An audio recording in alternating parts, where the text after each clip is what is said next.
ఏంది అశ్వత్థామ ఇంకా భూమి మీదే ఉన్నాడా? శీము నెత్తురు కారుతున్న ఈ భూమి మీద గాయాలతో తిరుగుతూ ఉంటాడు. అశ్వత్థామ పుట్టడంతోనే శివుని అనుగ్రహంతో అమరత్వాన్ని పొందాడు కదా, అందుకే ఎన్ని గాయాలనే చిటికలో మాయమైపోతాయి కదా. అవును, కానీ శ్రీకృష్ణుడు శపించడం వల్ల అలా అయిపోయాడు. ఏంటి, కృష్ణుడు శపిస్తాడా? ఎందుకని?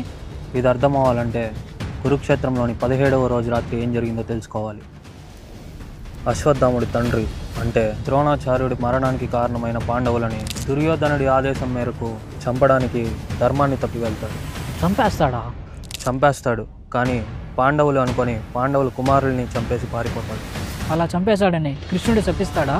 కాదు, కురుక్షేత్ర యుద్ధం చివరి రోజైన 18వ రోజు ఉదయం పాండవులు అశ్వత్థామని కనిపెట్టాక అశ్వత్థాముడు పాండవుల తర్వాత తరాన్ని కూడా చంపేయాలి అని అర్జునుడి కోడలైన ఉత్తర గర్భంలో ఉండే పసి కందువు పైన బ్రహ్మాస్త్రాన్ని ప్రయోగిస్తాడు.